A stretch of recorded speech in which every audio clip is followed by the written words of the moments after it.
Devotee originals நேயர்களுக்கு இந்த குரியக்கோஸ் ரங்காவின் சிரம் தாழ்ந்த வணக்கங்கள். இன்றைக்கி நம்ம எடுக்க போகிற டாபிக் பெரியவா மீட்டா பரமேஸ்வரனும் பரந்தாமனும். அதான் டாபிக். சுமார் கிட்டத்தட்ட 50 வருஷத்துக்கு முன்னாடி ஒரு நாள் மடத்தில் பெரியவா அணுகத்தொண்டர்களோடு பேசிகிட்டு இருந்தா. இங்கே ஏம்பர கோயில் பக்கத்தில் ஒரு தெருவில் ஒரு சிவன் கோயிலும் பெருமாள் கோயிலும் இருந்ததாக மடத்து குறிப்புகள்லாம் சொல்கிறது.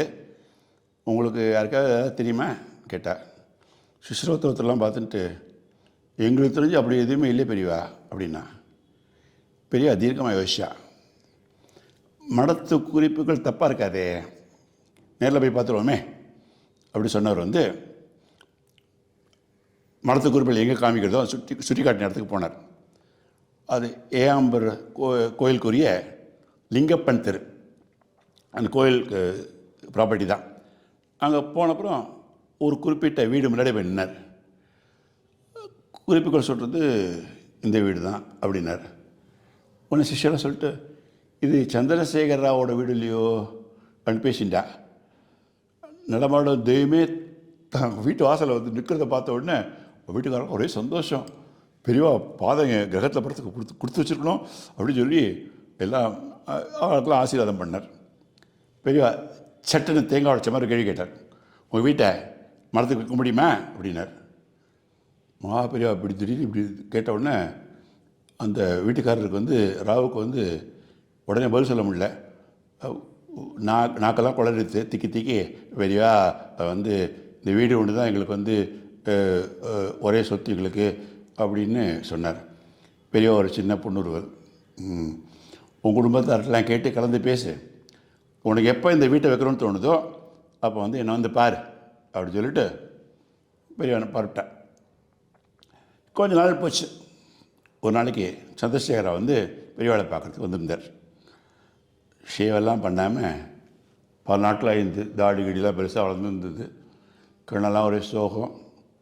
பெரியவா பார்த்துட்டு, என்னப்பா சொல்லு இப்படி இருக்க அப்படின்னா.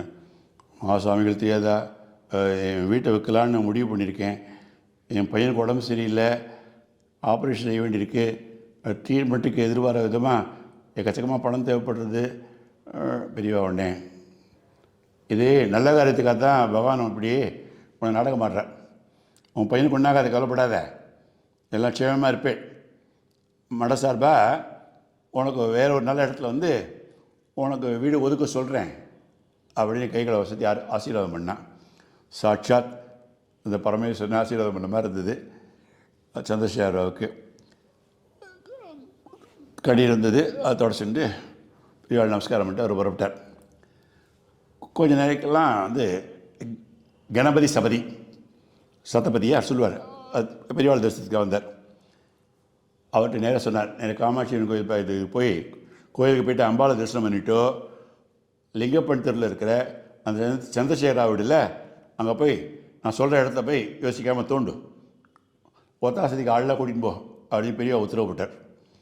ஆனால் அவரும் பெரிய உத்தரவு அப்படின்னு சொல்லிட்டு வணங்கிட்டு காமாட்சியம்மன் கோயிலுக்கு போய்ட்டு நம்ம இதெல்லாம் பண்ணிட்டு வேணுன்ட்டு நேராக அந்த லிங்கப்பன் தெருக்கு போயிட்டு அந்த அவர் போனப்புறம் பெரியவா நிச்சயம் ஆரம்பிச்சிட்டார்.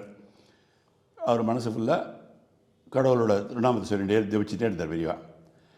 இங்கே சந்திரசேகர வீடு இருக்கே, கணபதி சபதி ஆட்கள்லாம் கூட்டின்னு போயிட்டு பெரியவா குறிப்பிட்ட இடத்த பார்த்தபோது அவர் ஷாக் ஆகிட்டார்.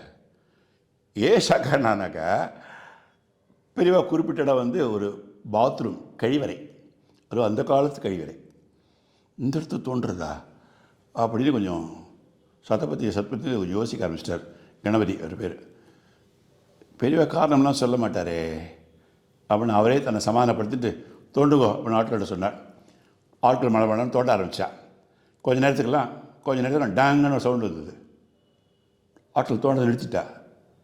அப்புறம் பக்கத்தில் இருக்கிற மண்ணு கண்டெல்லாம் விலை கீழே பார்த்தா அது ஒரு அழகான சிவலிங்கம். சம்போ மகாதேவா அப்படி கத்தின்னு சபதி கதறிட்டார் கணபதி.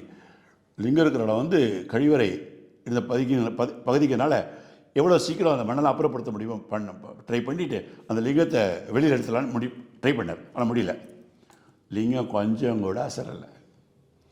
லிங்கத்தை பெரிய கயிறுலாம் கட்டி இழுக்க பார்த்தா பூ முடியல. கோயில் யானையை கொண்டு வந்து இழுத்து பார்த்தார். ஐடியா சொன்னாரோ, ஏகாம்பரேஸ்வரர் கோயில் யானையை கூட்டு வந்துட்டு ஒரு பெரிய தாம்பு கயிறுலாம் வச்சு கட்டி யானையை வச்சு இழுக்க ட்ரை பண்ணான். அப்போவும் அந்த லிங்கம் வரல, அசைஞ்சு கொடுக்கல. கணபதி சபதிக்கு வந்து உடனே பெரியவாளை நினச்சி தரிசிக்கிறதுக்காக ஓடினார். பெரியவா மேல்மூச்சு கீழ்மூச்சாக ஓடினார். ஓடி போய் பெரியவாட்ட போய் நடந்ததெல்லாம் சொன்னார். சரிவா வரப்படு. பெரியவா வந்து கிளம்பிட்டார். இல்லை பெரியவா, நீங்கள் அங்கெல்லாம் வர வேண்டாம், அது அந்த மாதிரி இடத்துக்கெல்லாம் நீங்கள் வர வேண்டாமே நீங்கள் அப்படின்னா பெரியவா சொன்னதுக்கு, நம்ம படைச்ச நமக்கெல்லாம் படியிருக்கிற பரமேஸ்வரனே அங்கே இருந்திருக்காரு, எனக்கு என்னடா அங்கெல்லாம் அப்படி சொன்னவர் வந்து இறங்கி நடக்க ஆரம்பிச்சிட்டார். அவர் வேகத்தை ஈடுகொடு நடக்க முடியுமா? வேக சம்பத்தி தண்ணிருந்தார். சந்திரசேகர் வீட்டுக்கு முன்னாடி போயிட்டு பழக்கடைக்கு போய் நின்றார். தோன்ற இடத்துல பார்த்தார். லிங்கத்தை பெரிய பார்த்துட்டு ரொம்ப சந்தோஷமாயிட்டார். லிங்கத்தை பார்த்துட்டு அங்கேயே கொஞ்சம் நாய் இப்படி இருந்து கண்ணை மூடி தியானம் பண்ணார், ஜபிச்சார். அப்புறம் வந்து ஒரு சில வில்வேலைகளை சிங்கத்துக்கு மேலே போட்டு பூஜை பண்ணி கற்பூர ஆற்றிலாம் காமிச்சார். அதுக்கப்புறம் இப்போ எடுங்கோ லிங்கத்தை அப்படின்னார் சபதிகிட்ட. யானை கட்டி இழுத்த போது அசையாத லிங்கம் இப்போது இந்த முறை ரொம்ப சுலபமாக வந்துடுத்து வெளியில். எல்லோரும் ஜெய ஜெய சங்கர் ஹரஹர சங்கர்னு சந்தோஷமாக கூப்பாடு போட்டால் சந்தோஷமாக ப்ரே பண்ணி. அதுக்கு சரி இந்த இடத்துல இன்னும் கொஞ்சம் தோணுங்கோ, இன்னும் சில பொக்கிஷங்களோட இருக்குதுன்னு நினைக்கிறேன் அப்படின்னார் பெரியவா. ஆட்கள் மேலே கொஞ்சம் பார்த்தா கொஞ்சம் தூரத்தில் இன்னும் கொஞ்சம் டங்குன சவுண்டு. ஏன்னா பார்த்தா மன்னார் விலைக்கு பார்த்தா அது ஆதிசேஷன் 5 தலையோட ஒரு சிலை. கூட்டினவர்களாம் ஒரே சந்தோஷம். திரும்பியும் மண்ணி விலைக்கு பார்த்தா பள்ளிக்கொண்டான் நிலையில் ரங்கநாதர். சேத்தில் செந்தாமரை தான் கிடைக்கும்னு சொல்லுவார். பார்த்தா செந்தாமரை கண்ணனே கிடச்சாச்சு. அப்போ ஒரு ஸ்ரீபலத்துலேருந்து பெரியவாள்கிட்ட போய் எல்லோரும் போய் சொன்னார். பெரியவா திருப்பி இங்கே வந்து வேகமாக வந்து பெரியவா முன்னிலையில் எல்லாம் ஒரு சேதாரம் இல்லாமல் அந்த சிலையில் வெளியே எடுத்துட்டா. அந்த அரங்கநாதர் உலகத்தையும் மீன் உருவத்தையும் சுத்தம் பண்ணி பெரியவா எல்லாத்தையும் வெயிட் பண்ணி காத்துன்றது கண்ணீரோட அரங்கநாதர் சேவிச்சுட்டு பரப்பிட்டார். தொடர்ந்து பெரியவாளுடைய கட்டளைப்படி வந்து ஒரு சின்ன கோயில் அந்த இடத்துல கட்டினான். லிங்கமும் அதுக்கு மேலே பள்ளிக்கொண்ட ரங்கநாதன் எல்லாம் பிரதிஷ்டை பண்ணான். பிரதிஷ்டை பண்ணி அரங்கனோட சேர்ந்து கிடச்சதுனால பெரியவா அந்த ஈஸ்வரனுக்கு வந்து ஸ்ரீ அனந்த பத்மநாப ஈஸ்வரர் அப்படி திருநாமம் சுட்டார் அந்த கோயிலுக்கு. ஒவ்வொரு பிரதோஷமும் மகாசிவராத்திரியும் பயங்கர விசேஷம் அந்த கோயிலில்.